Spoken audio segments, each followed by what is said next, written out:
The morning frost clung to everything in the Vosges Mountains like a burial shroud, transforming the eastern French landscape into something that belonged more to nightmares than to any war manual Audie Murphy had ever studied. January 1945 had settled over the 3rd Infantry Division's positions with the kind of cold that made rifle bolts stick and turned exhaled breath into white flags of surrender before a man could even think about courage. Murphy crouched beside the M36 tank destroyer that had been positioned at the road junction since before dawn, its long gun pointing toward the tree line where German voices occasionally drifted through the pine branches. The vehicle's crew moved with the efficient quietness of men who had learned that survival depended on not drawing attention to heavy weapons. Staff Sergeant Henderson, the tank destroyer commander, kept checking his watch and scanning the approaches with binoculars that he wiped clean every few minutes. "Weather's got the Krauts thinking the same thing we are," Henderson muttered, handing the binoculars to Murphy. "Visibility's shit, roads are frozen, and nobody wants to be the first one to start something they can't finish." Murphy accepted the field glasses and studied the terrain ahead. The road curved through a natural funnel between two ridges, creating what every tactical manual would call a perfect killing ground. But manuals didn't account for fog that reduced visibility to 50 yards, or the way frozen ground amplified every footstep into a drumbeat that announced your position to anyone listening. The tank destroyer commanded the junction, but it also sat exposed on slightly elevated ground that made it visible from multiple directions. Private Billy Kemp, barely 19 and still adjusting to life with the 15th Infantry Regiment, worked methodically to improve his foxhole beside the road.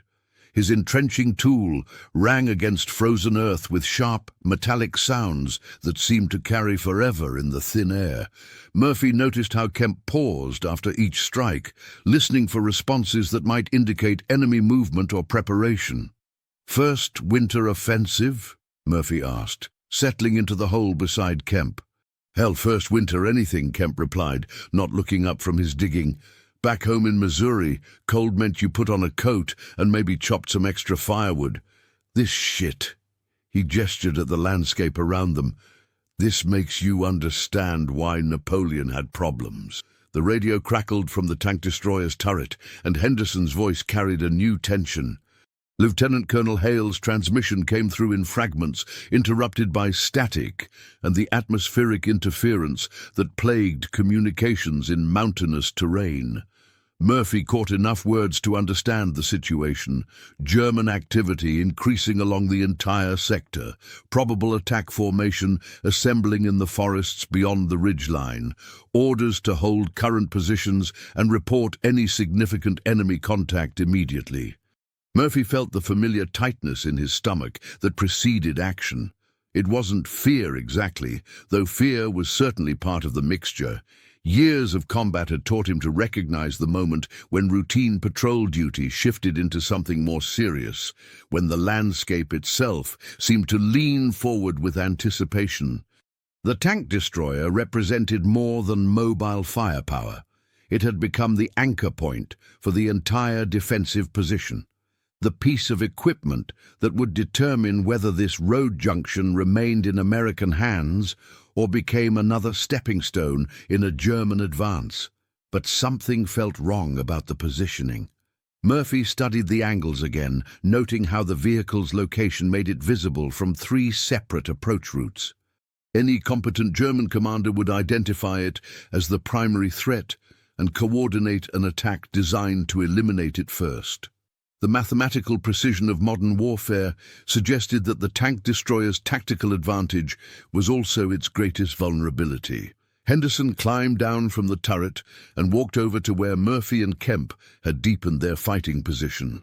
His expression carried the weight of a senior non-com who had seen enough battles to recognize the difference between routine defensive preparations and the moments that would later appear in after-action reports. "Battalion says Jerry's been moving equipment all night," Henderson said quietly. "Sound and flash reports from 3 different observation posts. Whatever they're planning, it's bigger than a patrol." Murphy nodded, calculating distances and fields of fire in his head. The road junction controlled access to the valley beyond, where American supply lines stretched back toward the rear areas. Losing this position would force a withdrawal that could cascade into something much larger, potentially exposing the flanks of adjacent units and creating the kind of gap that German armor could exploit. "How's your ammunition situation?" Murphy asked. "Enough for a good fight, not enough for a long one," Henderson replied. "Same as everybody else in this fucking war." The fog began to lift slightly, revealing glimpses of the forest edge and the slope beyond. Murphy caught movement in his peripheral vision and raised the binoculars again, focusing on a section of trees approximately 400 yards distant. For several seconds, he saw nothing. Then a brief reflection of metal and the suggestion of field grey uniforms moving through the undergrowth. The morning had just shifted from defensive routine to something much more serious. If stories like this make you imagine what you'd do under fire, tell us in the comments how you think you'd react in this situation, and stay with us for the next chapters. The first German probe came at 0847 hours, announced by the whistle of incoming mortar rounds that Henderson's crew had learned to identify by sound alone. Murphy pressed himself against the frozen earth as explosions walked across the road junction in a pattern designed to test American responses and identify defensive positions. The tank destroyer's armor rang like a bell when shrapnel struck its hull, but the vehicle remained operational, and Henderson kept his crew disciplined, refusing to return fire and reveal their exact position. Through the drifting smoke and snow kicked up by the barrage, Murphy watched German infantry emerge from the tree line in small groups. They moved with the careful coordination of veteran troops who understood how to use terrain and cover, advancing by bounds, while supporting elements provided overwatch from concealed positions. These weren't the desperate Wehrmacht units that American intelligence had described in recent briefings. These soldiers moved like men who still believed they could win. Kemp worked the bolt of his M1 Garand with hands that trembled slightly from cold and adrenaline. "How many, you figure?" "Enough," Murphy replied, studying the developing attack through his rifle sights. The German formation showed tactical sophistication that suggested battalion-level planning. What had been described as a local delaying action was revealing itself as something much more ambitious.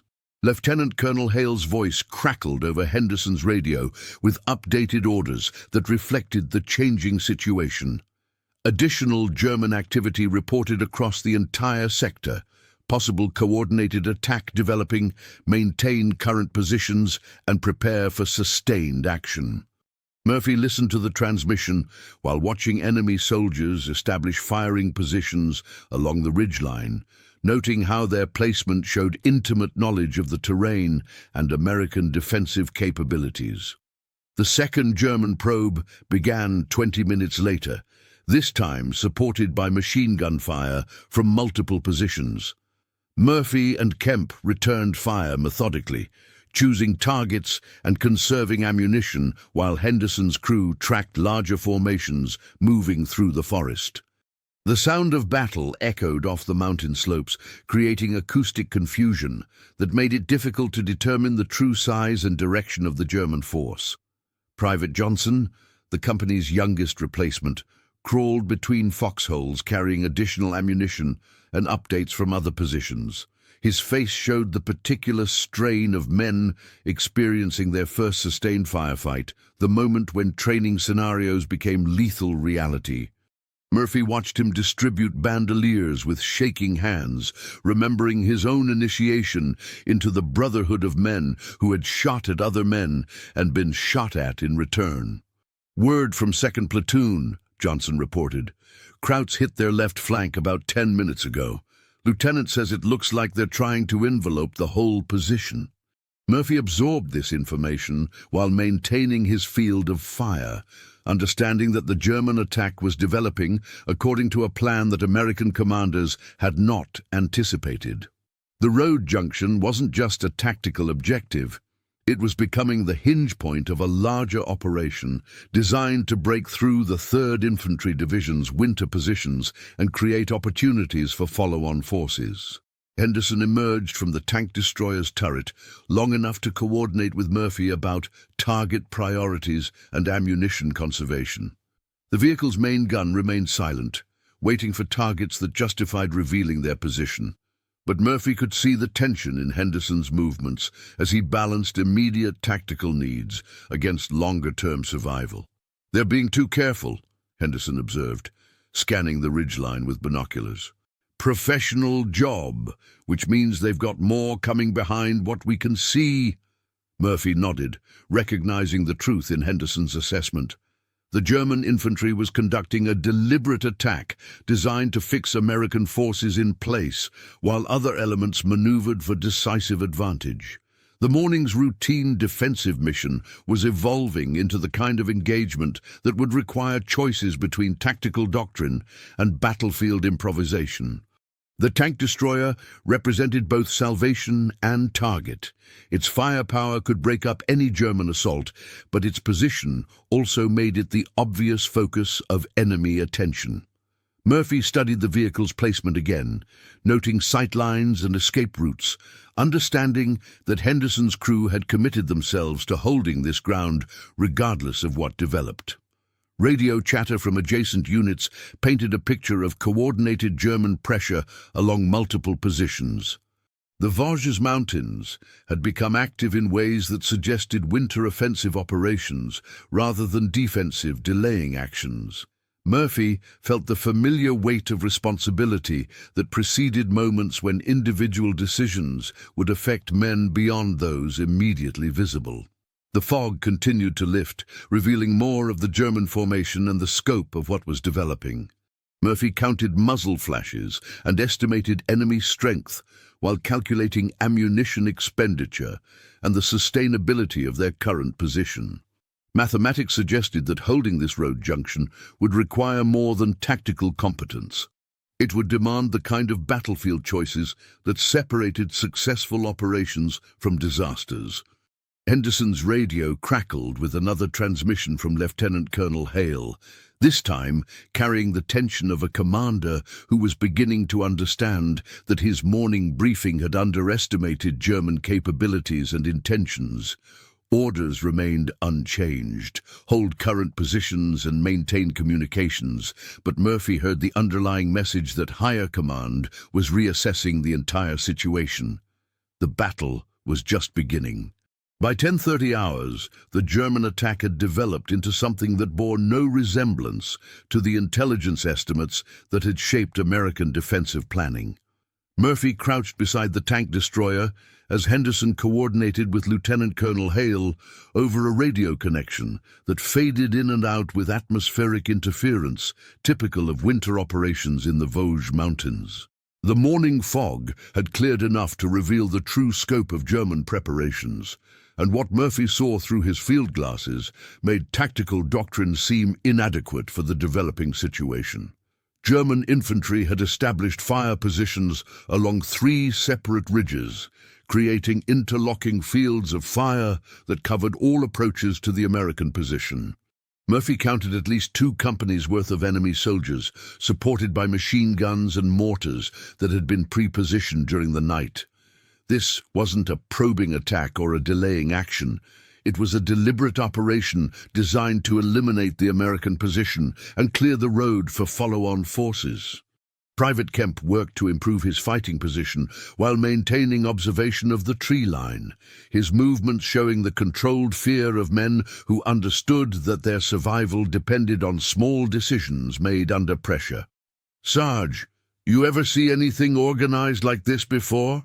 Murphy continued scanning enemy positions while considering Kemp's question. "Sicily, maybe. But those were defensive positions. This is different." Henderson emerged from the tank destroyer's turret with map coordinates and target data, his expression carrying the weight of a senior non-com who had just received orders that conflicted with battlefield reality.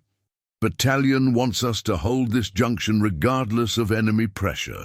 says the road's critical for the entire sector's supply situation. Murphy absorbed this information while watching German soldiers move with disciplined efficiency through terrain that they obviously knew well. The tactical mathematics were straightforward.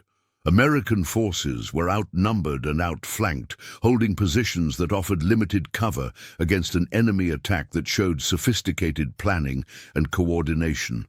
Doctrine suggested withdrawal to secondary positions, but orders demanded that they hold ground that was becoming increasingly untenable. The radio crackled with reports from other American positions throughout the 15th Infantry Regiment's sector.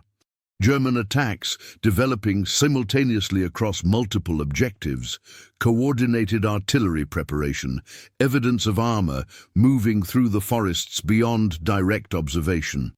What had begun as routine defensive operations was revealing itself as a German offensive designed to test American winter positions and possibly create opportunities for larger operations. Private Johnson crawled between foxholes with ammunition and messages, his movements showing the particular exhaustion that came from sustained tension rather than physical exertion. Murphy watched him distribute rifle clips and grenades while updating positions about enemy movements, noting how the young soldier's hands had stopped shaking as fear transformed into focused alertness. "Third platoon's taking heavy fire," Johnson reported. "Lieutenant Morrison says they're seeing German uniforms all through the woods on their left flank." Murphy processed this intelligence while maintaining his field of fire, understanding that the American position was being systematically isolated from adjacent units. German tactical competence suggested that this road junction had been identified as a key objective, possibly one that enemy planners considered essential for their own operational success. Henderson returned to his radio, coordinating with higher command about artillery support and reinforcement possibilities. Murphy listened to fragments of conversation that revealed the scope of German activity and the limited resources available to counter it. American artillery was engaged across multiple targets, close air support was grounded by weather, and reserve units were already committed to other threatened positions. The tank destroyer's crew maintained their discipline, keeping the main guns silent while tracking potential targets through the forest. Murphy understood their tactical situation: reveal their position too early and draw concentrated enemy fire. Wait too long and lose the opportunity to disrupt the German attack before it reached decisive momentum. A series of explosions echoed from the direction of 3rd Platoon's positions, followed by increased small arms fire that suggested German infantry was making serious contact. Murphy felt the familiar tightness in his stomach that preceded moments when battlefield decisions would determine not just immediate survival, but the outcome of larger operations. Kemp checked his rifle's ammunition and adjusted his position to cover additional approaches, his movements showing adaptation to combat stress rather than paralysis. "Think they'll try to rush us all at once, or keep picking at the edges?" Murphy studied German positions while considering tactical possibilities. "They'll fix us in place first, then hit us with everything when they're ready." The morning had evolved from defensive routine into the kind of engagement that would require individual initiative beyond the scope of normal orders. Murphy felt the weight of decisions approaching, moments when doctrine would prove insufficient for the tactical reality developing around the road junction. Would you follow the orders exactly, or trust what your own eyes and instincts tell you in a moment like this? Comment which path you take, and share this episode with someone who loves real human stories from history. The German main assault began at 11:45 hours with a coordinated artillery barrage that walked across American positions with methodical precision, each explosion designed to suppress defensive fire and create opportunities for attacking infantry. Murphy pressed himself against the frozen earth as shells impacted around the road junction, feeling the tank destroyer shudder under the concussion of near misses while Henderson's crew maintained their positions inside the armored vehicle. Through the smoke and flying debris, Murphy watched German infantry emerge from concealed positions in 3 separate locations, advancing with the disciplined coordination that marked veteran troops executing a rehearsed plan. These weren't desperate soldiers making last-ditch attacks. They moved like men who understood their tactical situation and believed in their ability to carry the position. Private Kemp worked his rifle with mechanical efficiency, selecting targets and conserving ammunition, while German machine guns established suppressive fire from the ridge line. Murphy noted how Kemp's initial nervousness had transformed into focused alertness, the battlefield adaptation that separated effective soldiers from casualties. Henderson's voice carried over the noise of battle as he coordinated with his gunner, tracking German formations while waiting for the moment when revealing their position would provide maximum tactical advantage. Multiple squads advancing from the North Ridge. Looks like they're trying to get close enough for assault range. Murphy studied the developing attack through his rifle sights, recognizing the tactical sophistication that suggested battalion-level planning. German infantry advanced by bounds, using terrain features and suppressive fire to minimize exposure while maintaining momentum toward American positions.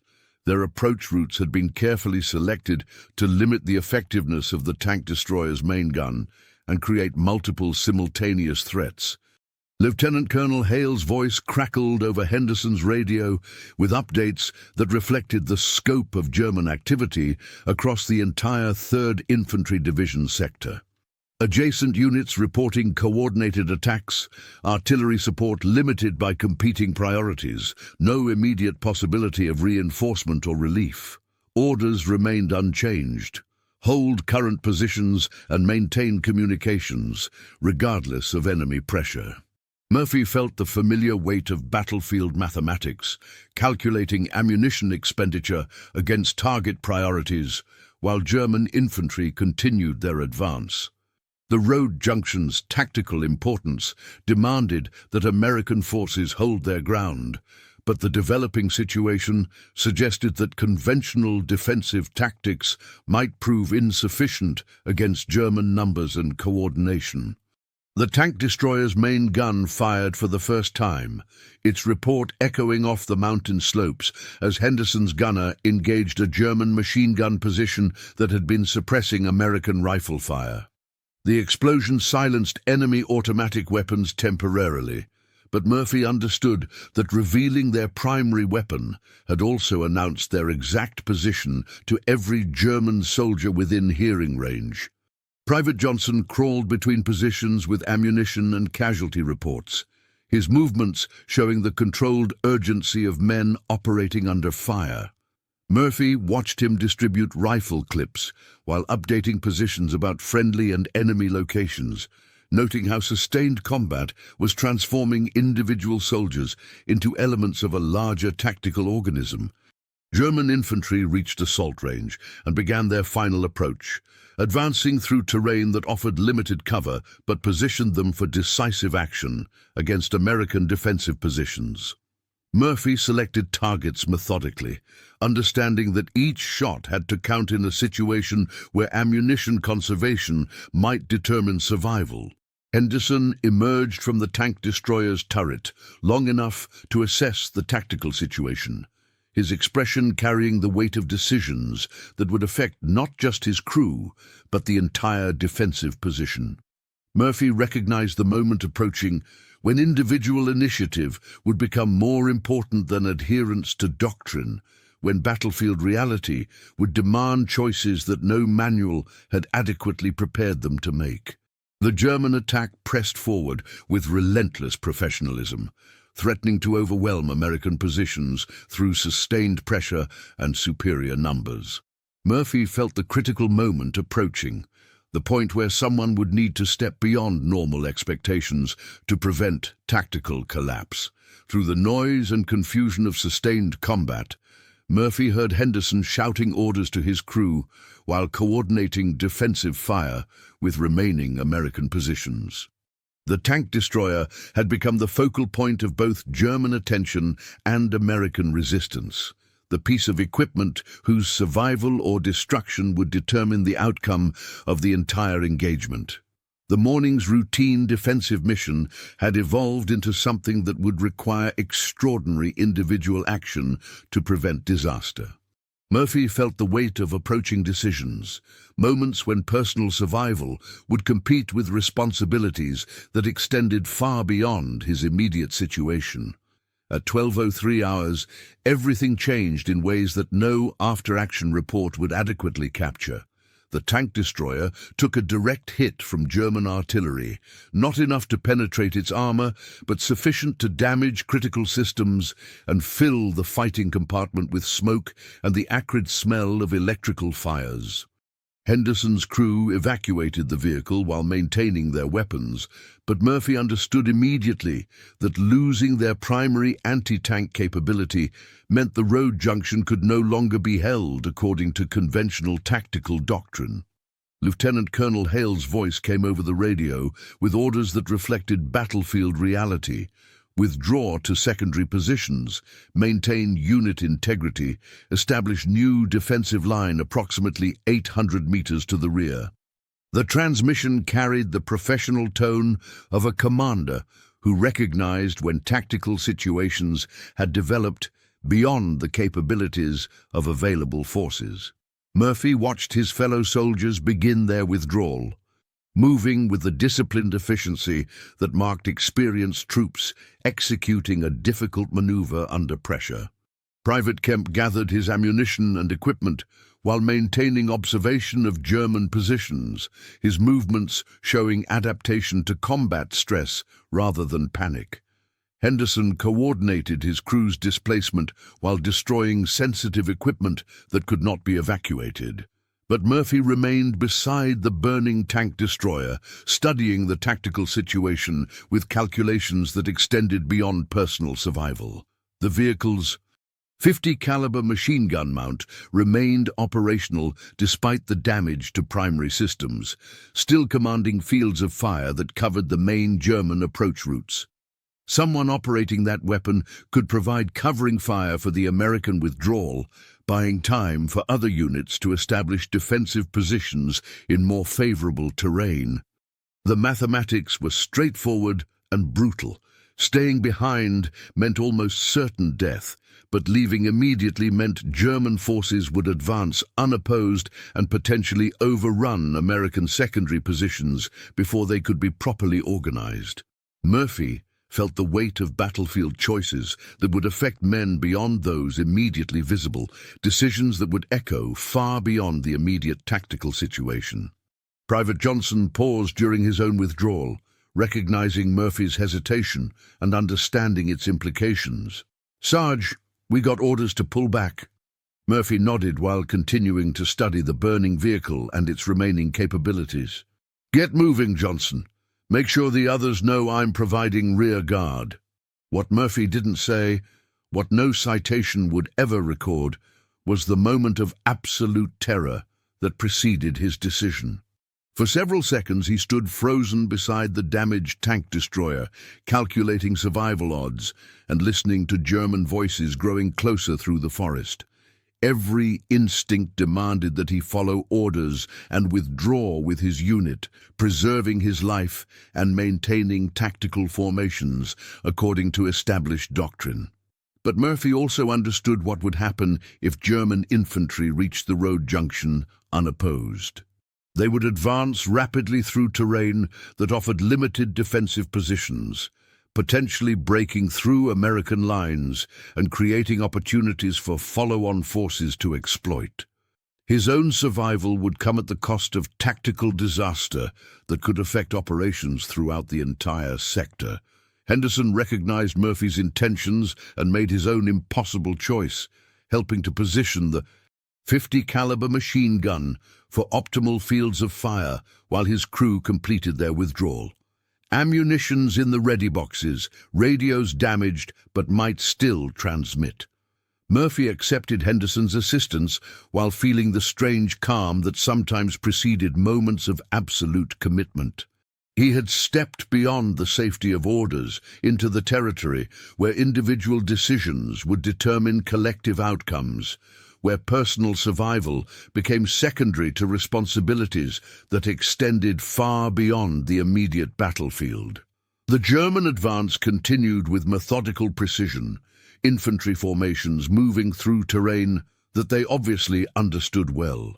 Murphy settled behind the machine gun mount and began engaging targets at ranges where rifle fire would have been ineffective, watching German soldiers seek cover in landscape that offered limited protection from elevated firing positions.